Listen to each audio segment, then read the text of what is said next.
who should Ireland pick versus the Wallabies in their opening game of the 2026 Nations Championship. I am so excited for this game. Ireland versus the Wallabies. They've got a little bit of a rivalry going on here where the Wallabies actually play really well against Ireland, but last year the Ireland team absolutely destroyed the Wallabies team with an Aussie, Mac Hansen, really leading the way for them. So in this video, I'm going to be giving you my team, who I think they should pick, who I think they will pick, and who I probably think the smartest decision is to pick for this game. Obviously, there are a few players missing. I mean, there's no Ieland, which is a massive one for the team. The actual captain for the team, no longer the captain. Dan Sheehan will be leading the team. But I think the team I've selected here does make a lot of sense. But please don't forget to like and subscribe if you enjoy the content. I really appreciate it and it helps the channel grow a lot. And please don't be scared to leave your comments down below. Whether you agree, whether you disagree, let me know in the comments. Let's talk about it. But I'm going to put the team up. I'm going to go through the entire team from the starters to the bench that I've selected here. Then we're going to talk about it in depth. So I'll go through the team once. Number 1, Jeremy Loughman. Number 2, Dan Sheehan. Number 3, Tide Furlong. Number 4, James Ryan. Number 5, Joe McCarthy. Number 6, Tide Byrne. Number 7, Josh van der Vlier. Number 8, Jack Conan. Number 9, Jamison Gibson Park. Number 10, Sam Prendergast. Number 11, Tommy O'Brien. Number 12, Stuart McCloskey. Number 13, Gary Ringrose. Number 14, Robert Balakoon. Number 15, Hugo Keenan. Then the impact players on the bench. Number 16, Ronan Kelleher. Number 17, Tom O'Toole. Number 18, Thomas Clarkson. Number 19, Darren Murray. Number 20, Nick Timoney. Number 21, Nathan Doak. Number 22, Harry Byrne. And number 23, Jamie Osborne. So I've gone for a 5-3 split. I did realize that when Ireland played their best rugby in the Six Nations, they played with a 5-3 split. Now, I don't think it makes that much of a difference, but I do think Ireland have a good mixture of good forwards coming off the bench and backline players that can add a lot of value. So that's just why I think they will stick with that 5-3 bench, which really worked when they did it against England at Twickenham in the Six Nations. I mean, that was one of Ireland's best performances in recent years. So let's go through some of the selections and I'll explain some of my thought process. So for the starting lineup, for the front row, Jeremy Loughman, Dan Sheehan and Tide Furlong. I think here there isn't too many loosehead props that are available right now. No, there are a few guys that can play on both sides of the scrum, which I've kind of have gone for on the bench. But I think playing an out-and-out loosehead prop and Jeremy Loughman makes sense. He's a strong player. He's an experienced Irish player as well. He knows how to play alongside Dan Sheehan. And I think having a Tide Furlong there as well, I feel like right now in international rugby, if you do have a player that maybe is stronger, a bit younger, a bit more fresh to come off the bench, it makes more sense than playing them in the starting lineup.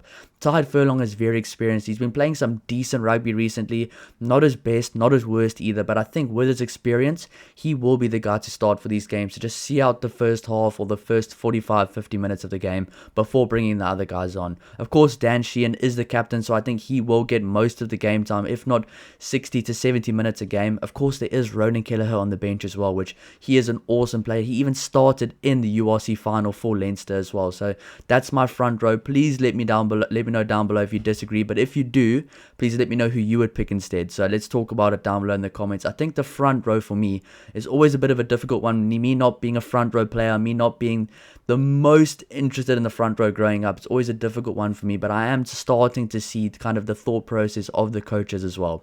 Moving on to the locks, I've gone with the stock standard James Ryan and Joe McCarthy. James Ryan is a big workhorse for this team. He gets the unseen hard work done really well. Joe McCarthy, a very explosive athlete as well, can do the hard work, been really good for Leinster recently, and I think those two have been building a good combination as a lock pairing going forward. For that, they've built a good lock combination in the Six Nations as well, so they're getting more game time together, they're getting more comfortable as well. And I think against the Wallabies team, you can't take them lightly. You can't really experiment too much. Yes, you can experiment with a few things, but I think right now for this Ireland team, especially in this game right now, the Japan game, they can try things out. Later in the year as well, they can try things out, maybe against the Fiji or some other teams. But right now against this Wallabies team, they want to go 3 from 3 in this tournament. I think against this Wallabies team right now, it's going to be a really big battle and they need to go for full strength.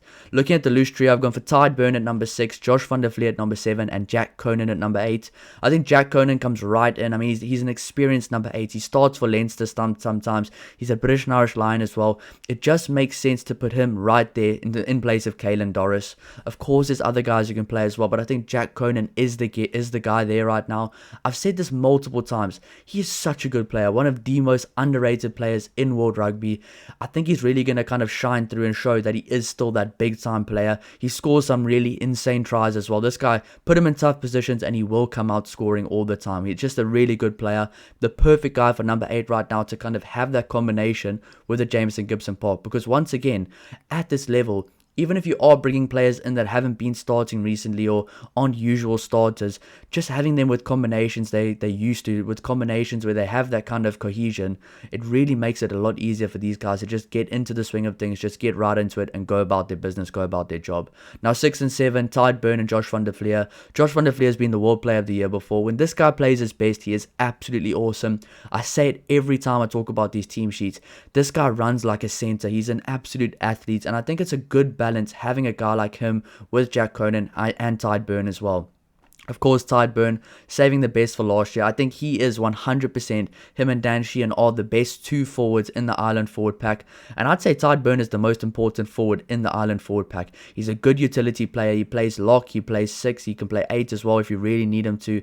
In my opinion, he probably is that second guy in the forward pack that is the captain. Like, he's one of those guys, he doesn't have the captain's armband or whatever you call it. He doesn't have the kind of title as captain, but he is one of those captains in the team. He's a big leader. He's a threat at the breakdown. He's really good at line-out time, and he will be one of the most important players to make the Wallabies forwards' life very difficult at line-out time and around the field as well. So that forward pack right there, Lochman, Sheehan, Furlong, Ryan and McCarthy, Byrne, van der Fleer and Conan. I think that's a really good experienced forward pack that have all been trending up in form as well now for Ireland in those Six Nation games. So I think right now it makes sense to play them to just keep that form going, to try get a really good win away from home against the Wallabies, which is going to be a very tough game. And the Wallabies forward pack as well is really good, really young, but also very experienced now as well. So moving on to the back line, number 9 and number 10, I've gone for Jameson Gibson Park and Sam Prendergast. I think this is where a lot of people will disagree. I'm pretty sure we all understand why. Sam Prendergast did not have the best Six Nations at all. He got dropped. There was a lot of people in my comments saying he should never play for Ireland again. I saw all those comments. But on form right now, I think you can't deny him that number 10 spot. Of course, Harry Byrne, you have him on the bench as a kind of safety blanket. He can come on, and if Sam Prendergast early on, you can see he is struggling. And I think with Sam Prendergast, you can see early on if he's on his game or if he's not. You can really see that early on. Then you can bring on a guy like Harry Byrne. But I think Sam Prendergast at his best, alongside Jameson Gibson Park, like at Leinster recently, can add so much value on attack. And if he just gets his defense, like, not even good, just better than average for him, he'll be having a good game, because on attack he's really deadly, he's a big threat, and he's been really good recently for Leinster. So I think on form, Prendergast at 10 with Gibson Park at 9 and Harry Byrne on the bench to back them up.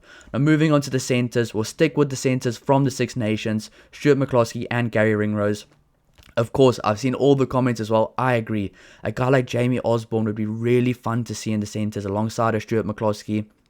But Stuart McCloskey and Gary Ringrose, they've been building a pretty good combination recently. I mean, Gary Ringrose was a lot better at the end of the Six Nations. I maybe gave him a bit of a tough time with the player ratings, which I will be doing the player ratings again. So if you do enjoy that, please subscribe and stick around with the channel, because there's going to be a lot more where that came from. But Gary Ringrose just isn't playing like the old Gary Ringrose. So it's difficult when you see a guy that's been so good in his prime not playing at that level to think he's still playing good. But for Gary Ringrose recently, he is playing better than average, and I think he is building a pretty decent combination with Stuart McCloskey. They're getting comfortable together, and once again, you just have to keep those combinations together. So I think that will be the centre pairing for this game.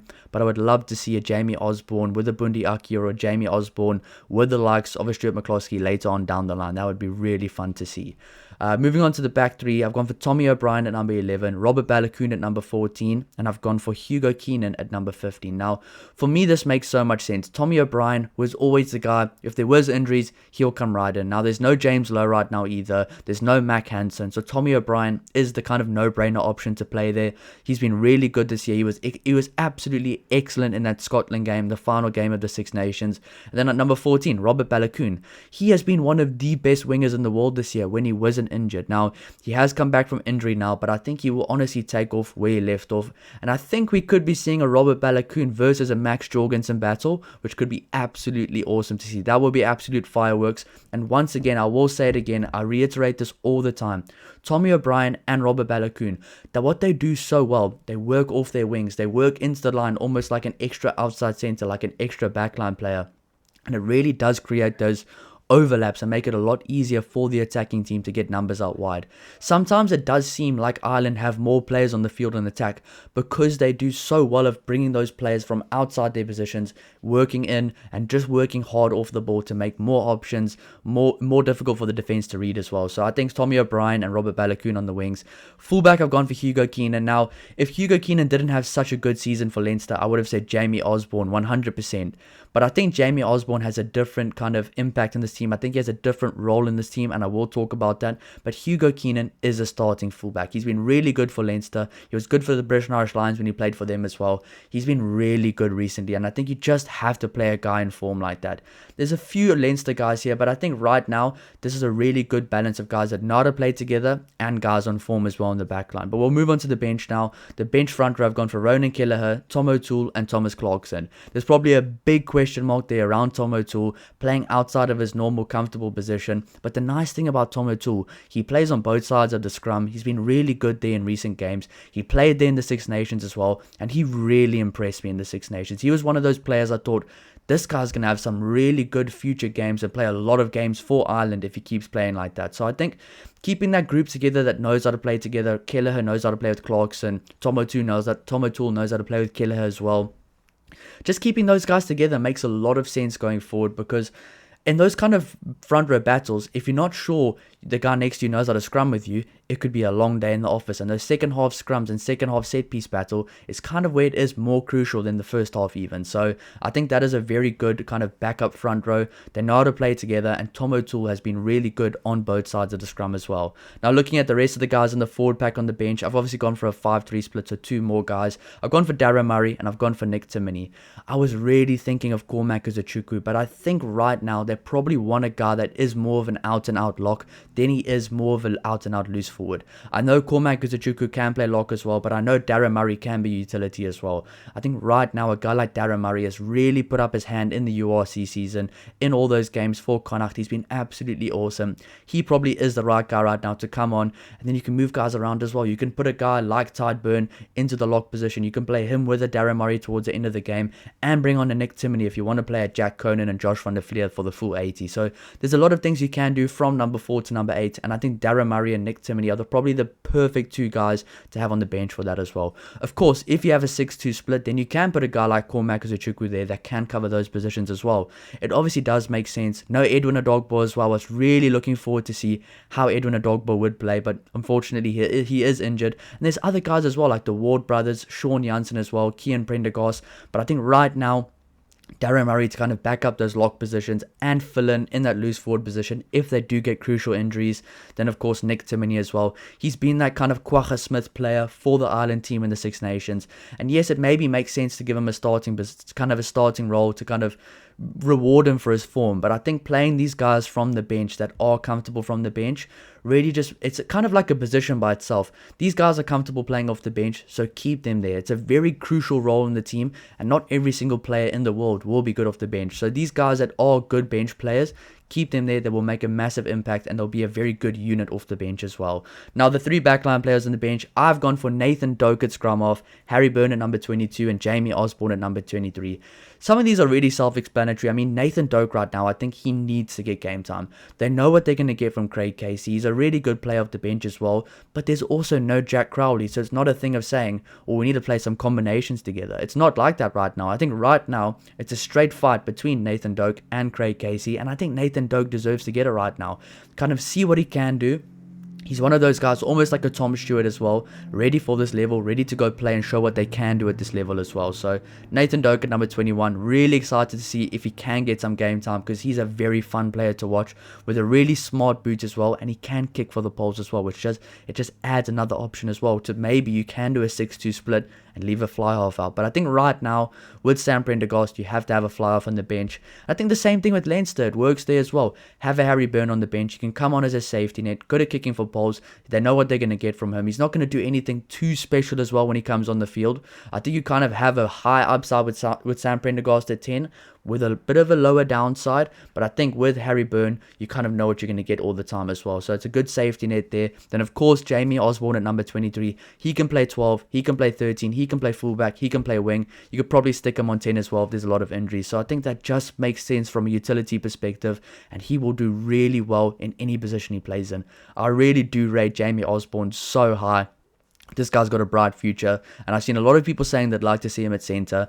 That's why I didn't put Bundi Aki in the 23. I know a lot of people like him. I would have loved to see him on the bench for my predicted team, but it just makes sense to play guys that are utilities nowadays. I mean, nowadays, utility players are really getting chosen way ahead of those guys that are specialists from the bench as well. So we'll go over my team one more time. Jeremy Loughman, Dan Sheehan, Tide Furlong, James Ryan, Joe McCarthy, Tide Byrne, Josh van der Fleer, Jack Conan, Jameson Gibson Park, Sam Prendergast, Tommy O'Brien, Stuart McCloskey, Gary Ringrose, Robert Balakoon, can't wait to see him, Hugo Keenan back from injury as well, impact players on the bench, Ronan Kelleher, Tom O'Toole because he's good on both sides of the scrum, Thomas Clarkson, Darren Murray because he's been excellent on form, Nick Timoney, the same reason as well, Nathan Doak, he deserves a cap, he deserves a few caps, Harry Byrne for a safety net, and Jamie Osborne for how good he is in all the different positions as well. So if you do enjoy the content, please don't forget to like and subscribe to help the channel grow. I appreciate all the support, and if you do enjoy the content as well, don't forget to leave a comment down below if you do disagree or agree with what I've said down below. So I'll see you in the next one.